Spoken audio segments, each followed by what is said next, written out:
you look out here, you'll find something amazing. This tree, believe it or not, when I came out here in 2020, had nothing on it in my little church. Huh. So now it's become a shrine to the fairies. At first, when I came out here with the idea, there used to be a big stump along this pathway, and I was walking out here. It was during COVID. Everybody was having to stay at home and isolate, and just the school was out. There was no extracurricular activities or anything like that. But I said, well, you know what? I can go outside. That's one thing I can do, is go outside, go for walks. And so I did. I came down this path one day, and at that old stump, somebody had put a little sign up that said Fairy Hollow.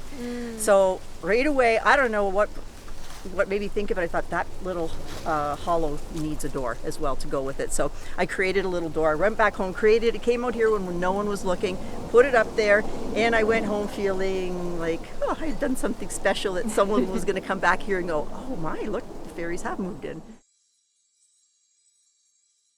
I have built birdhouses in the past. That was my thing, so I was pretty adept with the tools and that to make them. So I created them, I brought them out here when no one was around, put them up, and my big goal was to stay anonymous. I wanted that to be part of the mystery of who is putting up these fairy houses. So I think my favorite is the dental office. I was just gonna say, that's one of my favorites.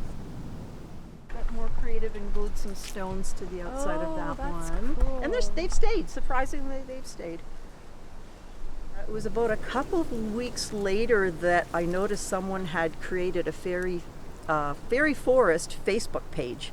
And people were starting to notice, and it was becoming the talk of the town. Who's doing this, and have you seen them? And people were coming out here.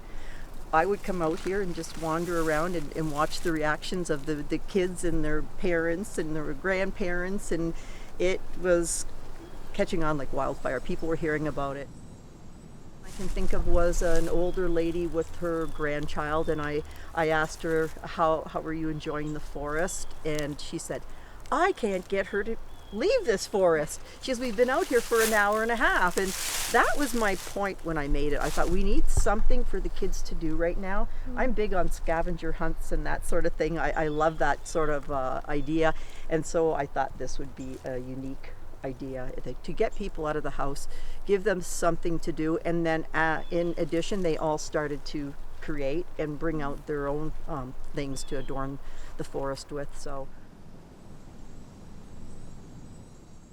I'm proud of it. I just think at the time it came about was perfect for that particular time we were in. It was stressful for everybody.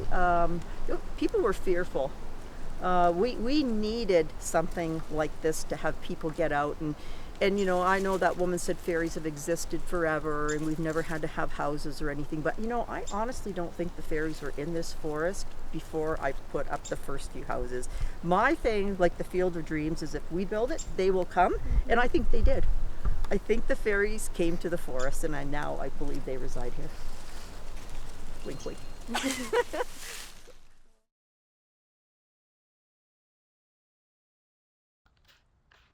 I made that for you. A little fairy version. It's a little mini. It's a mini me. It's cute. I imagine this is what I look like at night when I'm flying through the forest.